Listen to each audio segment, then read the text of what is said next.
5 peso coin na pwedeng bilhin sa halagang 500 hanggang 1,000 pesos mga ka-altcoin buyer.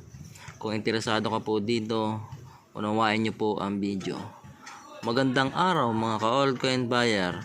Meron po tayo ditong hawak na dalawang uri ng 5 peso year 1997.